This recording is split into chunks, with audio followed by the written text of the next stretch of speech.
Jika seseorang tidak mendapati air kecuali harus beli dan dia punya uang berlebih, dia tidak memerlukan uang itu, maka maksudnya tidak memerlukan itu masih ada lagi sisanya gitu. Maka wajib beli. Wajib beli.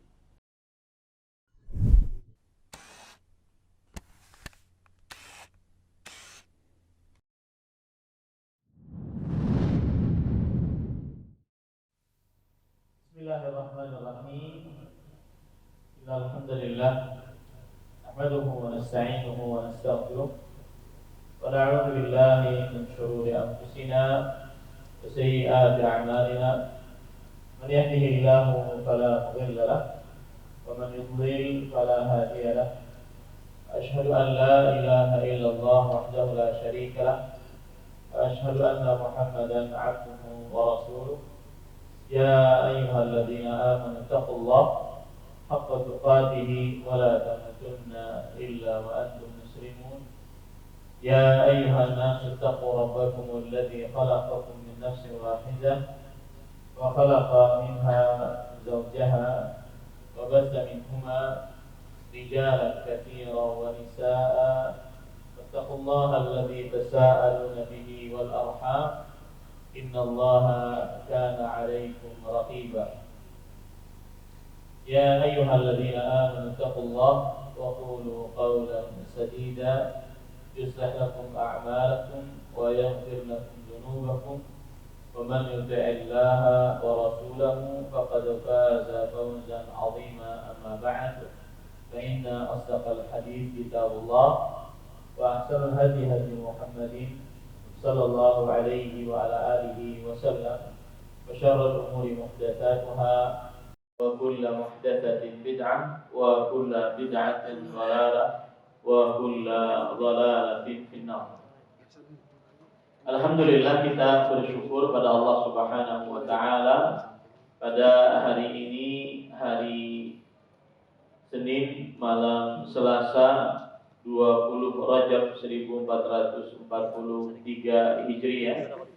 Kita dimudahkan oleh Allah Subhanahu wa taala untuk kembali duduk bersama di Masjid Al-Faruq Kabupaten Banjar, Kalimantan Selatan, yang dalam kajian rutin membaca kitab Umdatul Ahkam fima ittafaqa alaihi Bukhari wa Muslim. Hadis-hadis yang ada di dalam kitab Umdatul Ahkam yang ditulis oleh Al-Hafidz Abdul Ghani Al-Maqdisi rahimahullahu ta'ala. Salawat dan salam semoga selalu Allah berikan kepada Nabi kita Muhammad sallallahu alaihi wa ala alihi wasallam, pada keluarga beliau, para sahabat, serta orang-orang yang mengikuti beliau sampai hari kiamat kelak.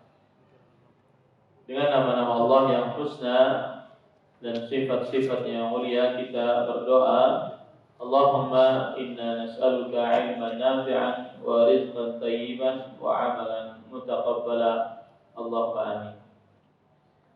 Masih kita di dalam bab yang ke-6, babu tayammum, bab tayammum, dan pada pertemuan sebelumnya kita sudah membaca hadis yang ke-40 dan 41.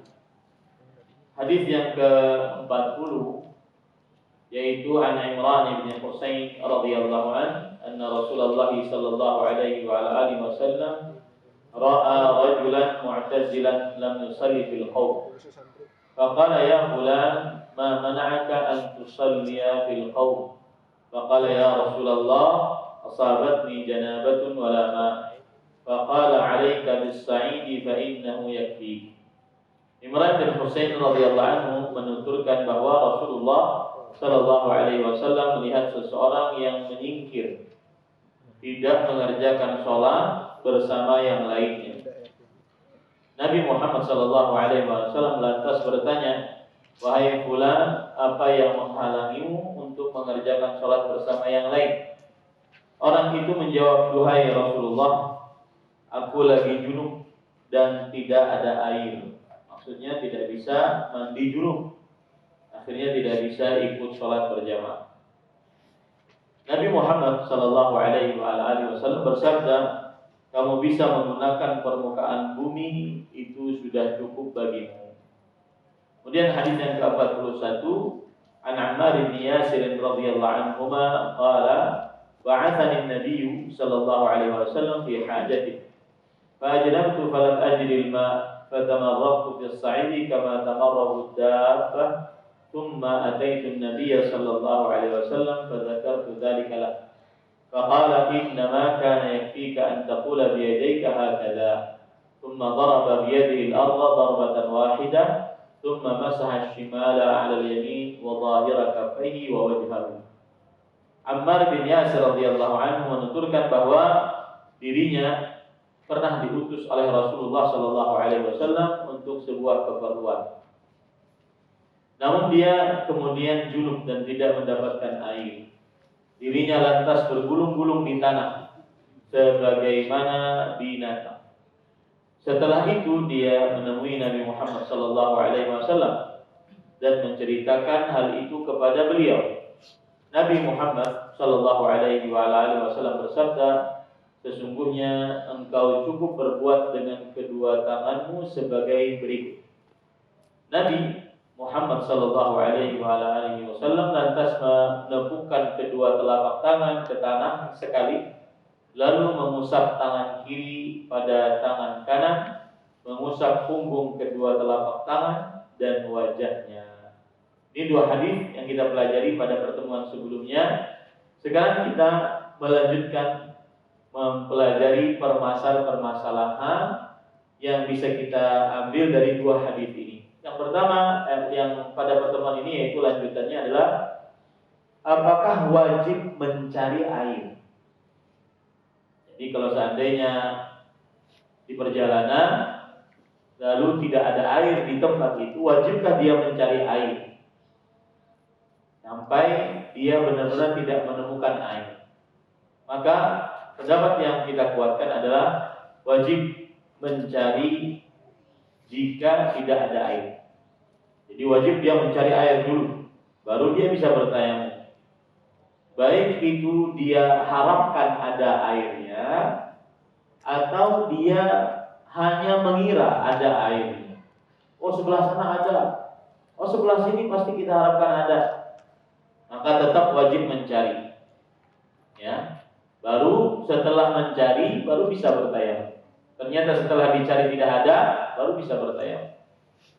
Dan ini adalah pendapat Imam Malik, Imam Abu Dawud, dan mazhab Syafi'i, dan salah satu riwayat dari mazhab Imam Ahmad. Alasan mereka yaitu firman Allah dalam surah An-Nisa ayat 43. Falam tajidu ma'an. Saat kamu tidak mendapati air. Maka di sini seseorang tidak dinamakan tidak mendapati air kecuali setelah mencarinya, ya, kecuali setelah mencari. Kemudian alasan juga yang mengatakan bahwa wajib mencari air dulu, baru setelah itu dia bertayamum jika memang tidak mendapati, bahwa tayamum adalah gantian dari bersuci dengan air dan tidak sah mengerjakan gantian kecuali setelah tidak mampu mencari asalnya. Dan tidak mungkin seseorang tidak mampu mencari asalnya, tidak mengetahui asalnya kecuali setelah mencari. Jadi tayamum gantian dari bersuci dengan air. Tidak bisa seseorang bertayamum kecuali setelah benar-benar mencari tidak ada air. Setelah yakin tidak ada air, baru dia bisa bertayamum. Ini pendapat yang kita kuatkan. Ada pendapat lain yang mengatakan bahwasanya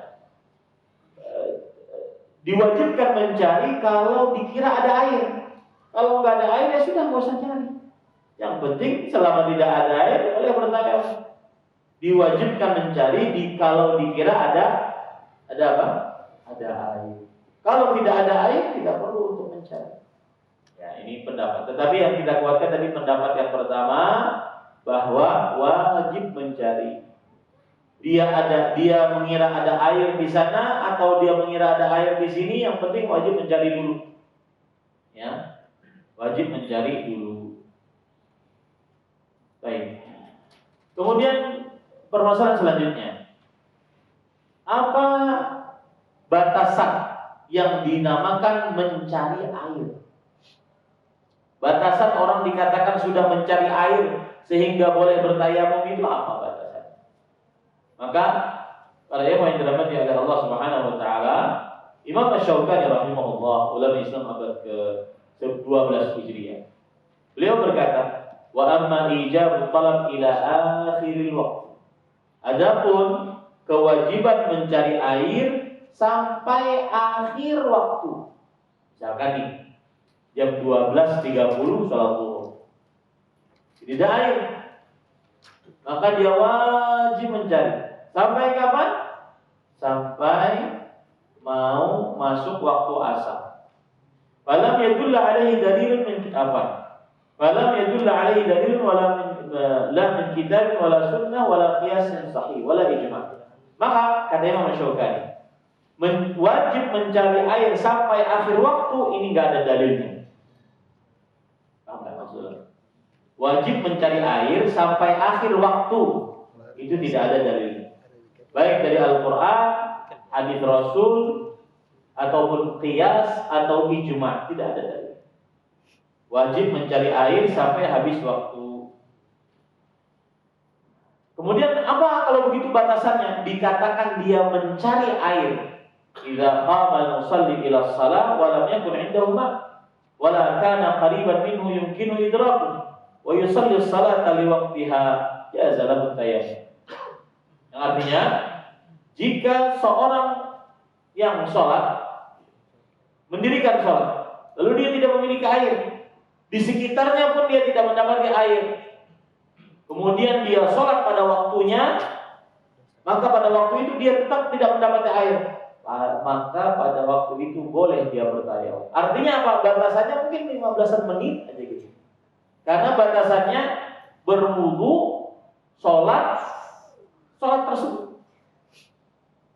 Tidak lebih daripada 15 menit, 20 menit. Artinya apa? Dia mencari air sekitar itu, sekitar waktu itu saja. Waktu untuk berwudu, waktu untuk mendirikan sholat. Tidak mencari air sampai kapan? Akhir waktu. Enggak. Jadi kalau ulun katakan tadi, misalkan kita di sini jam 12.30, ya, zuhur, ya sudah jam 1 sudah mencari segala macam, kalau dapat juga, maka boleh apa? Bertayamum. Apakah mencarinya sampai jam 4 kurang seperempat? Tidak.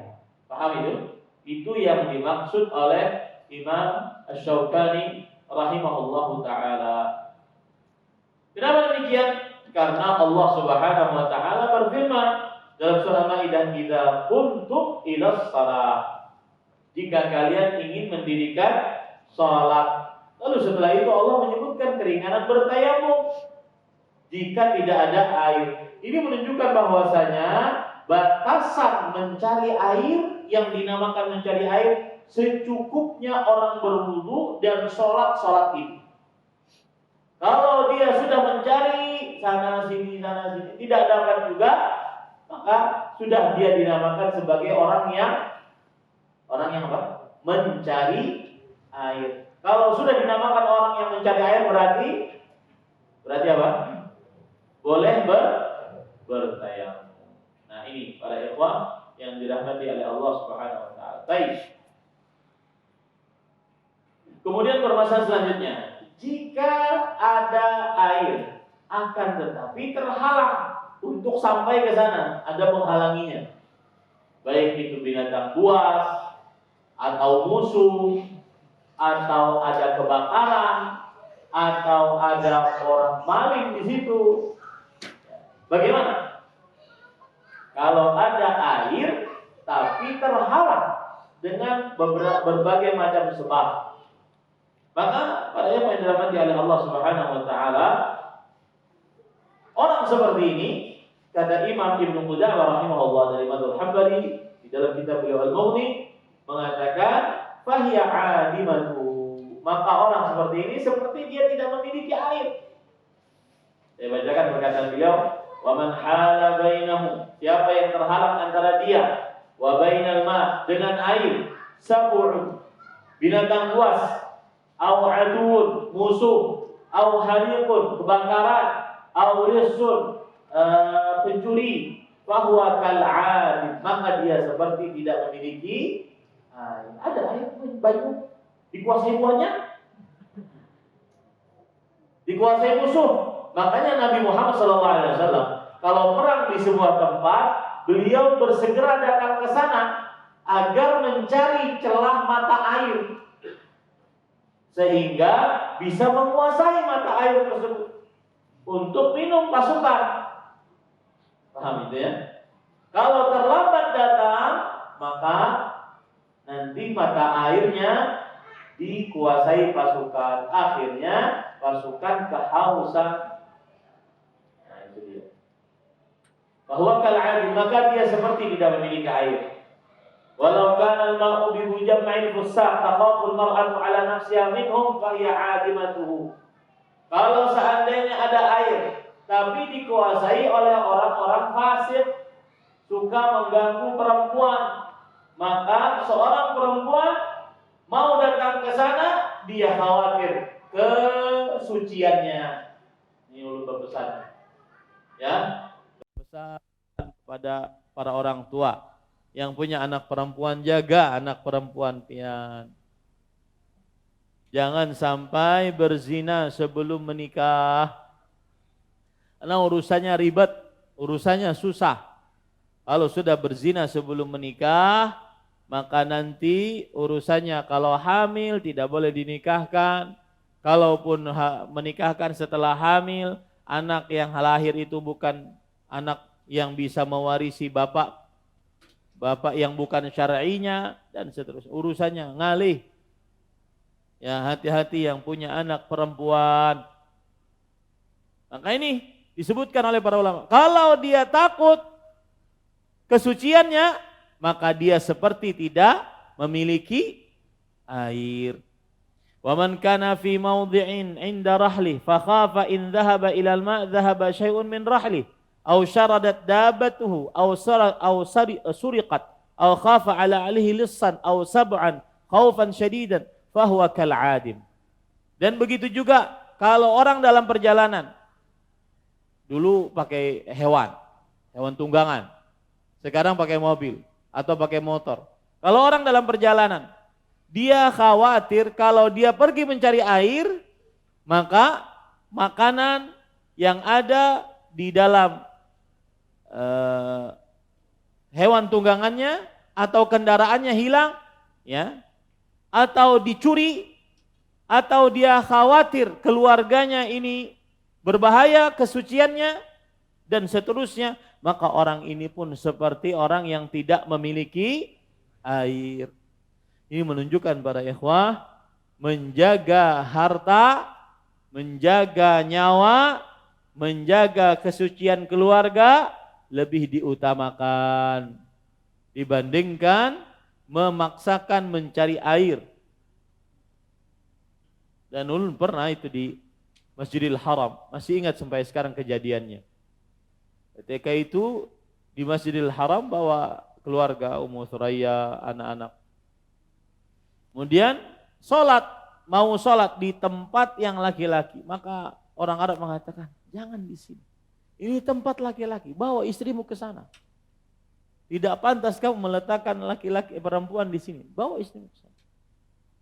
Jaga keluarga perempuan, istri, anak perempuan, adik perempuan, kakak perempuan, ya, bibi, acil-acil, jaga. Jaga. Itu tanggung jawab keluarga laki-laki. Enggak usah ngurus orang, ngurus keluarga sendiri aja. Lihati, bini, anak perempuan, ke atas mama, nini, ya, ke samping pak bibi, bibi dari bapak, bibi dari ibu, saudari kandung. Lihati bagaimana mereka kesuciannya. Enggak usah ngurus orang, ngurus keluarga sendiri. Ya, jaga ini. Kemudian permasalahan selanjutnya, jika didapati air tetapi dijual dengan harga yang memang wajar, bagaimana? Beli atau tidak? Maka para ikhwan yang dirahmati oleh Allah Subhanahu wa taala, jika didapati seorang yang menjual air dengan harga yang memang wajar dan dia tidak mendapati untuk harga yang dia tidak perlukan, maka wajib baginya untuk membelinya. Wajib membelinya. Jadi kalau seandainya ada air di situ orang berjualan dan saya ada uang untuk membelinya, wajib beli.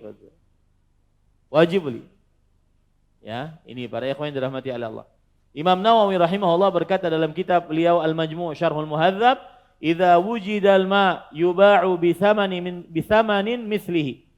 Jika didapati air tapi dijual dengan harga yang wajar, wa huwa wajidun lis-thamani ghairi muhtajin ilaihi.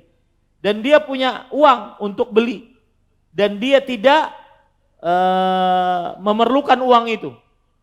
Dia punya uang banyak untuk membeli.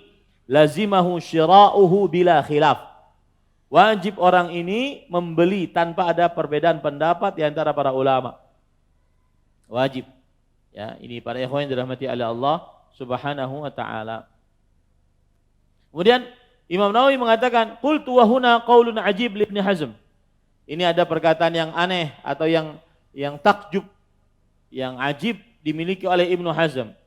Haitsu qal, yang mana Ibnu Hazm berkata, wa laisa 'ala man la ma'a ma'ahu an yashtariyahu lil wudu wala lil ghusl la bima qalla aw wala bima kathur fa in ishtarahu lam yajuzhu al wudu bihi wala al ghusl wa faradahu tayammum. Nah, Imam Ibnu Hazm lain lagi pendapatnya. Kata Imam Ibnu Hazm, kalau ada orang tidak punya air, tidak wajib beli untuk wudu, tidak wajib juga beli untuk mandi. Baik harganya banyak atau harganya sedikit. Kalau seandainya dia beli, maka tidak sah digunakan untuk wudu atau untuk air, untuk mandi. Dan yang sahnya apa? Yang sahnya apa? Tayammum. Ini pendapatnya Imam Ibnu Hazm. Tapi pendapat yang kita kuatkan adalah pendapat Imam Nawawi rahimahullah, jika seseorang tidak mendapati air kecuali harus beli dan dia punya uang berlebih, dia tidak memerlukan uang itu, maka maksudnya tidak memerlukan itu masih ada lagi sisanya gitu, maka wajib beli. Baik.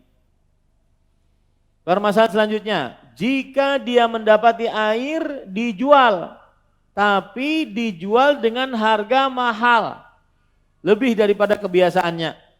Oh, ini kita kejadian tuh, waktu dulu gempa di beberapa daerah, subhanallah. Harga yang aturan harga mie instan sekian, ya, harga terpal itu sekian, diangkat beri beratus-ratus kali lipat, ya. Jadi benar-benar menggunakan kesempatan dalam kesempitan, ya, orang tertindas malah dicari keuntungan darinya, ya. Ini para ikhwan yang dirahmati oleh Allah Subhanahu wa taala. Baik. Bagaimana jika ada air tapi harus beli dan harganya mahal? Maka pendapat yang kita kuatkan adalah bahwasanya jika dia memiliki uang untuk membelinya, wajib membelinya, berapapun harganya. Wajib membelinya, berapapun harganya. Ya, dalilnya adalah surah An-Nisa ayat 43. Falam tajidu ma'an, maka mereka tidak mendapati air. Maka Allah mensyaratkan untuk tayamum tidak ada air. Dan di sini air ada dan tidak ada bahaya baginya membelinya karena dia mampu untuk membelinya. Jadi meskipun dijual dengan harga yang lebih mahal, kalau orang mampu membeli maka tetap wajib untuk dibeli. Nah.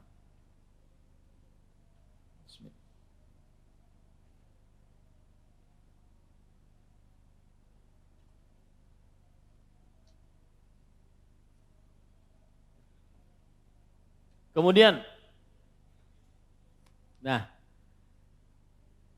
permasalahan selanjutnya, orang punya air, tapi kalau dipakai wudhu, kehausan nih, perjalanan masih jauh, ada air, tapi kalau dipakai wudhu bisa kehausan, perjalanan masih jauh, apa yang harus kita lakukan?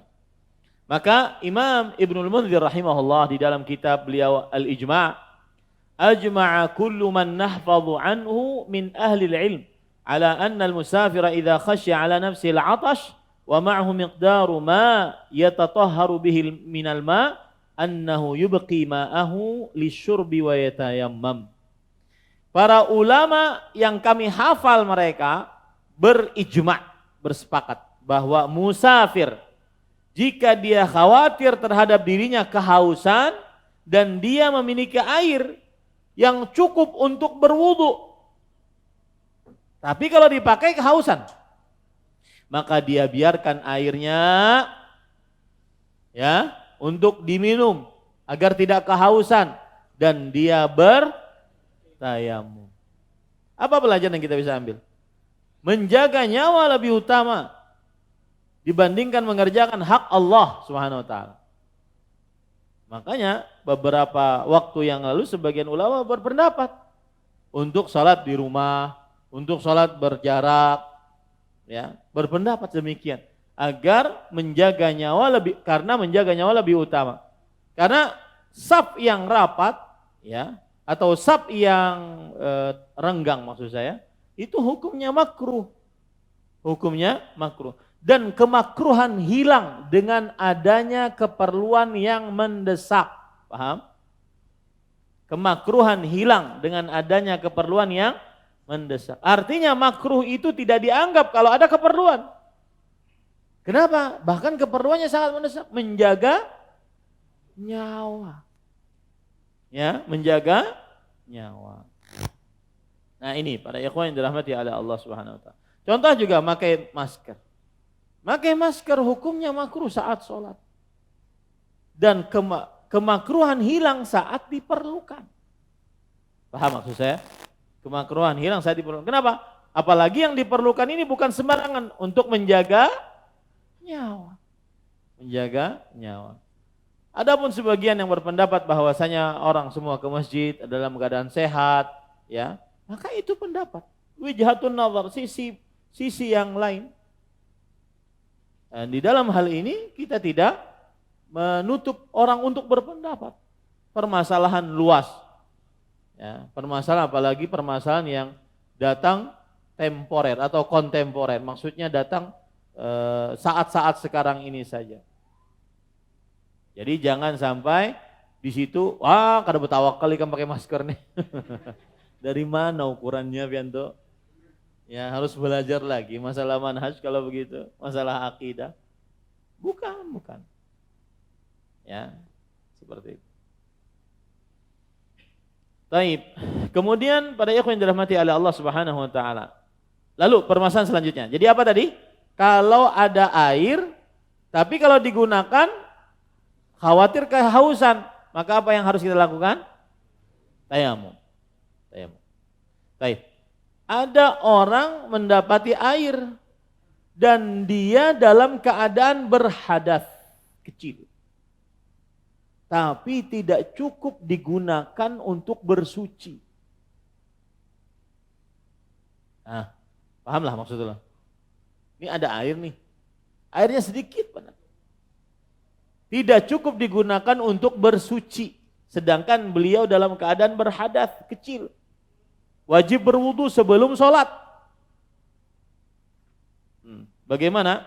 Maka terjadi perbedaan pendapat di antara para ulama. Yang kita kuatkan adalah bahwa jika orang yang dalam keadaan berhadas, baik itu hadas kecil atau hadas besar, ya, dan dia memiliki sedikit air untuk bersuci, maka wajib baginya memakai air tersebut. Sisanya bagaimana? Ditayamumi. Sisanya bagaimana? Ditayamumi. Contoh, ini air seini digunakan hanya untuk membasuh wajah dan tangan, mengusap kepala belum, kemudian membasuh kaki belum. Itu kalau hadas kecil. Kalau hadas besar lebih parah lagi. Hanya menuang sedikit habis dah. Nah, apa caranya? Sisanya di tayamumi. Tayamumi bagaimana? Ya sudah. Ya, tayamum. Paham ini para ikhwah? Sisanya di tayamumi. Nah. Dan ini perkataan atau pendapat Atha bin Abi Rabah, Al-Hasan bin Saleh, Ma'mar bin Rashid Al-Azdi, kemudian Daud Al-Zahiri, salah satu riwayat dari Imam Syafi'i, pendapat Imam Ahmad, dan yang lain-lainnya. Kemudian permasalahan selanjutnya adalah apakah disyaratkan untuk tayamum masuk waktu sholat? Ya nih, kalau hendak sholat zuhur, baudunya setelah masuk waktu zuhur atau sebelum waktu zuhur? Boleh enggak sholat zuhur baudunya sebelum waktu zuhur? Bolehlah. Bolehlah. Zuhur 12.30. Kemudian kita wudunya jam 12. Bolehlah. Boleh. Maka itu juga berlaku pada tayamum. Boleh bertayamum sebelum masuk waktu sholat. Mengapa? Dalil yang paling kuat adalah karena tayamum gantian dari wudu, maka dianalogikakan dengan wudu. Wudu boleh berwudu sebelum waktu sholat, maka begitu juga boleh bertayamum sebelum waktu sholat. Apalagi tidak ada dalil dari Al-Quran atau hadis Rasul Sallallahu Alaihi Wasallam yang menyatakan bahwa bertayamum harus masuk waktu sholat dulu. Tidak ada dalil akan hal ini. Nah,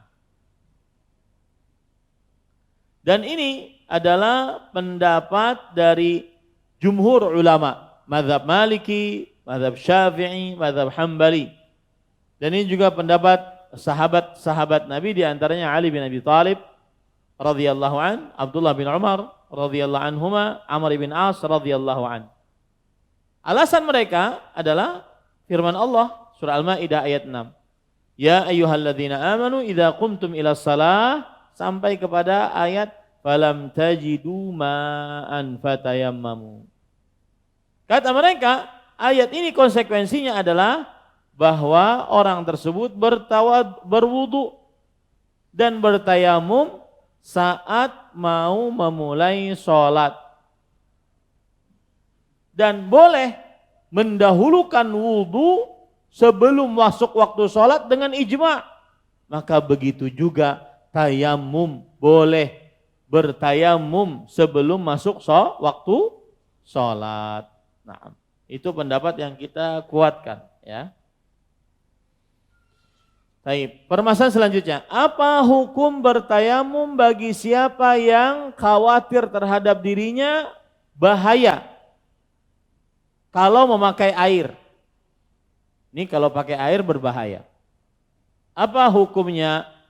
Maka jawabannya adalah siapa yang khawatir dia memakai air karena terlalu dingin, ya, atau karena sakit, khawatir dia pakai air, maka pada saat itu dia bertayamum dan sholat, baik itu dia dalam keadaan junub ataupun berhadas kecil, ataupun disebabkan karena mungkin luka, dia khawatir kalau dia berwudu atau mandi maka terkena lukanya, maka boleh dia memakai tayamum.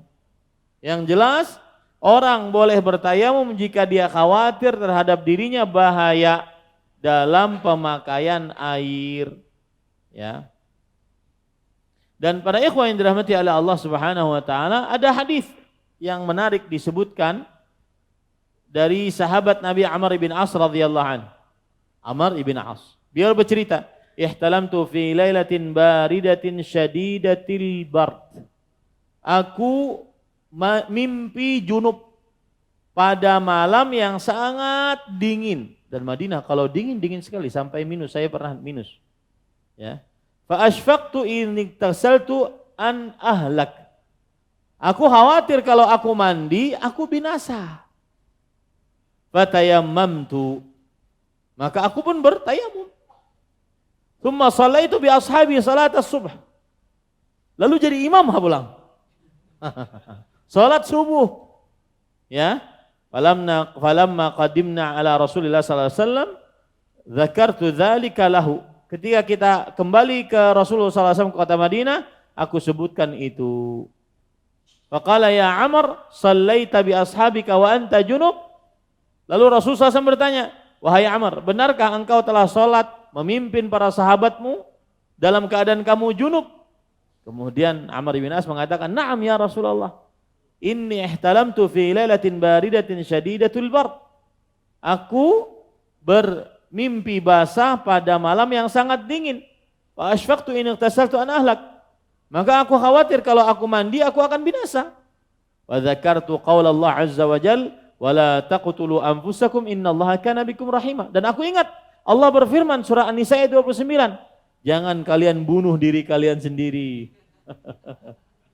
Sesungguhnya Allah Maha Pengasih terhadap kalian. Fatayammamtu, lalu aku bertayamum. Lihat, pendalilan para sahabat itu mudah, tidak meliuk-liuk, ya. Tidak aneh-aneh pendalilannya, mudah. Sama seperti permasalahan akidah, ya.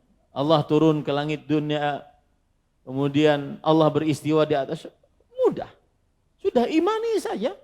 Allah beristiwa di atas arsy, mudah. Tidak usah dipikirkan Allah macam-macam. Ya, mudah.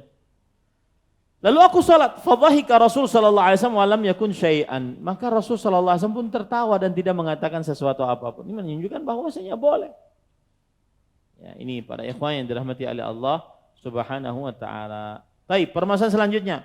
Bagaimana tata cara bertayamum? Satu kali tepukan ke permukaan bumi atau dua kali? Maka pendapat yang kita kuatkan adalah pendapat satu kali. Ya, satu kali tepukan atau pukulan, ya, ke permukaan bumi. Kemudian setelah itu dia usap wajahnya dan kedua telapak tangannya. Usap wajahnya dan kedua telapak tangannya. Dan ini adalah perkataan para ulama tabi'in. Seperti Atha bin Abi Rabah, kemudian Imam Al-Auza'i, Makhul Asy-Sya'bi, Sa'id bin Musayyab, Ibrahim bin Yazid An-Nakha'i. Kemudian ini para imam, di antaranya Imam Ahmad, Ishaq bin Rahawai, ya. Dan Imam Al-Khattabi mengatakan an amati ahli hadis, ashabil hadis. Ini adalah pendapat para ulama ahli hadis bahwa cukup satu kali pukulan di atas permukaan bumi. Dengannya mengusap wajah, kemudian tangan. Ya, kemudian tangan. Dan saya katakan tangan tidak ada ukuran, ya harus begini, begini, ya atau begini, atau begini. Tidak ada. Yang penting diusapkan tangannya, ya. Punggung dulu, kemudian perut, telapak tangan. Baik. Para ikhwah yang dirahmati oleh Allah Subhanahu wa taala, permasalahan selanjutnya. Nah, berarti sudah mau diantar pertanyaan. Ampihan kalau benarnya disuruh ampihan. Baik, Karena semangat lagi. Baik, kita lanjut dikit lah. Hukum niat di dalam tayamum, maka wajib niat. Kalau tidak berniat tidak sah. Setiap amal ibadah wajib dengan niat. Innamal a'malu binniyat. Sesungguhnya amalan-amalan tergantung niatnya. Wa innama likulli imri'in ma nawa. Dan sesungguhnya seseorang akan mendapatkan apa yang ia niatkan. Kemudian para ikhwan yang dirahmati oleh Allah, hukum mengucapkan basmalah sebelum bertayamum. Maka pendapat yang kita kuatkan adalah tadi sama dengan wudu, bahwa dia dianjurkan, tidak wajib. Wudu juga begitu, dianjurkan, tidak wajib. Mengapa tidak wajib? Siapa yang bisa menjawab? Padahal di situ perintah. Ada perintahnya dari Rasulullah SAW. Dan saya sering mengulang-ulang, setiap perintah menunjukkan kepada kewajiban. Kenapa tidak wajib? Karena sifat wudu di dalam Al-Quran tidak menyebutkan bismillah. Hanya ada di dalam hadis. Nah, ini yang menurunkan dia dari wajib menjadi sunnah, dianjurkan saja. Baik. Kemudian permasalahan selanjutnya, apa saja pembatal-pembatal tayamum? Maka pembatal-pembatal tayamum dengan ijma' para ulama adalah kullu hadatsin yunqidhul wudu. Setiap hadas yang membatalkan wudu, maka dia membatalkan tayamum. Ini tidak ada ikhtilaf di antara para ulama rahimahumullahu taala. Ya.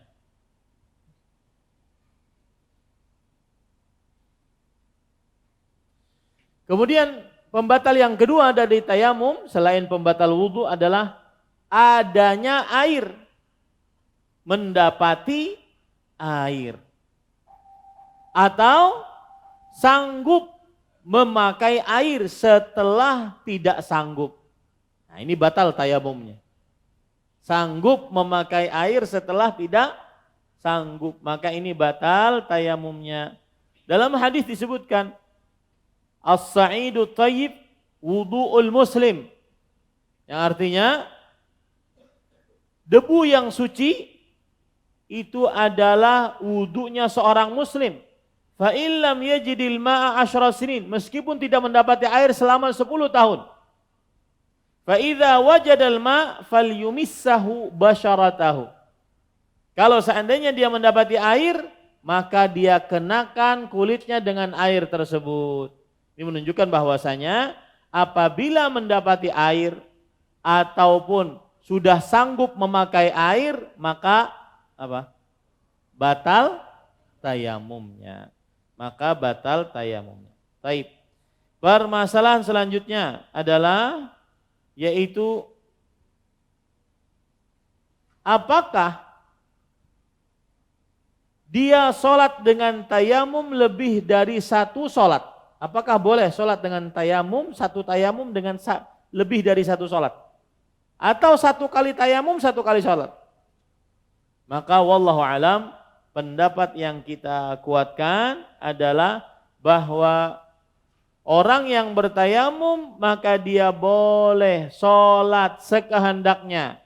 Sholat wajib, sholat sunnah selama tidak batal.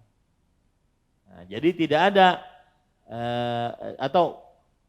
bukan pendapat yang kita kuatkan kalau tayamum setiap sholat. Memang ada pendapat, bahkan pendapat para ulama.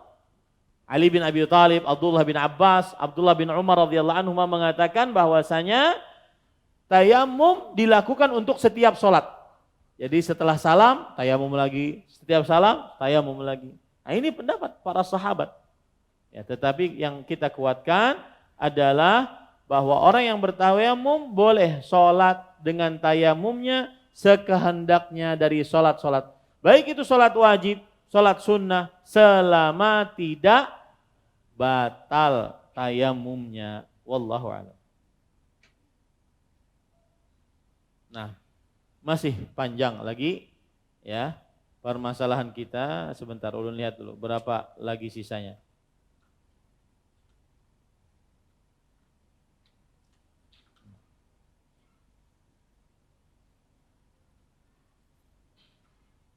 10 lagi masalahnya.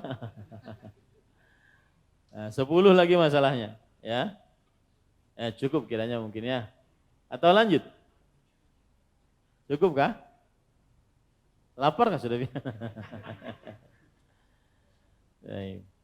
Ulun tadi kira bisa menghabiskan biar tinggal satu pertemuan lagi, tayamum selesai. Tapi sepertinya tidak selesai malam ini.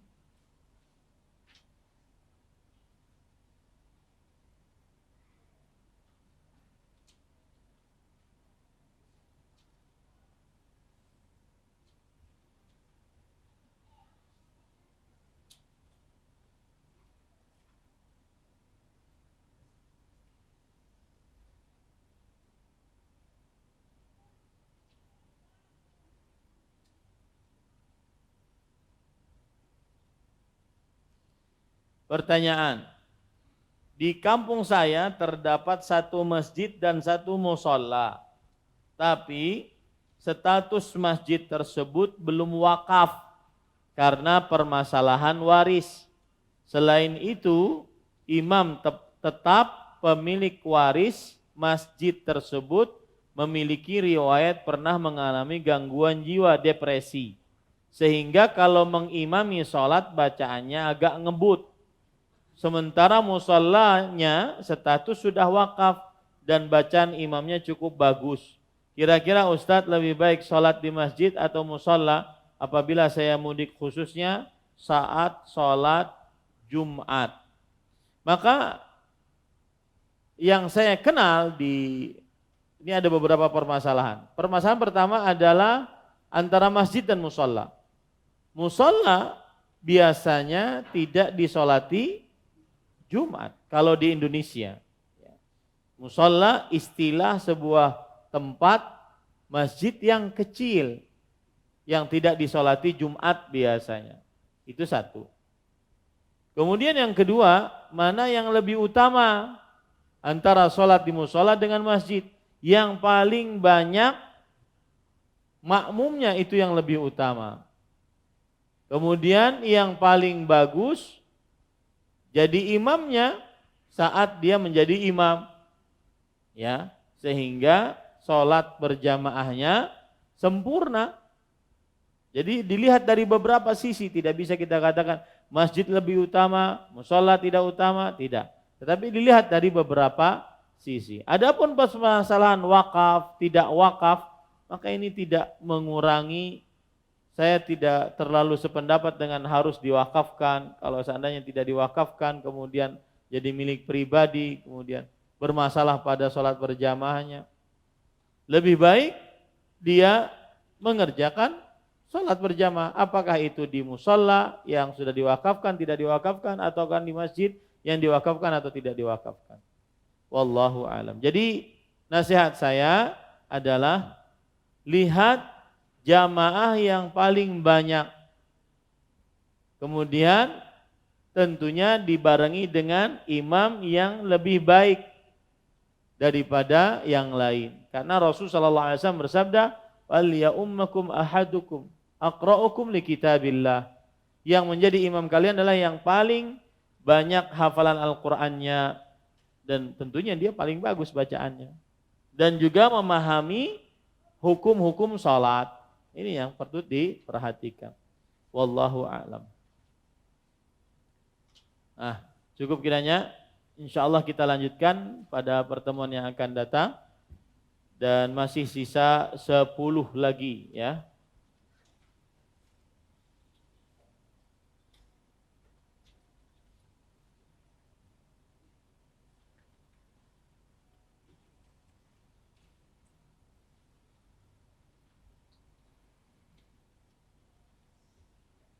Ya, masih sisa 10 lagi. Dan untuk pelajaran kita masih tetap kita membaca kitab Umdatul Ahkam sampai nanti ada keputusan apakah kita berganti kitab atau tidak atas permasalahan yang pernah saya sampaikan. Yaitu ada semacam kesamaan pelajaran antara saya dengan Al-Ustadz Al-Fadil Abu Jabir Dr. Haikal Basyrahil Hafizahullah Ta'ala. Khawatir nanti fatwa-fatwanya atau jawaban-jawaban pertanyaannya membingungkan. Ya, membingungkan. Maka nanti kita akan cari mana yang lebih baik untuk dilanjutkan. Apakah tetap di sini melanjutkan? Ya, karena jamaahnya sudah bisa memilah-milih mana yang lebih utama, mana yang lebih kuat pendapatnya. Kemudian ataukah ganti dengan pelajaran lain. Ya, saya lihat diberitahu oleh Pak Parmadi ada beberapa pelajaran yang belum ada di Masjid Al-Faruq. Yang jelas saya ingin menyelesaikan dulu bab tayamum, setelah itu baru kita lihat mana yang lebih utama.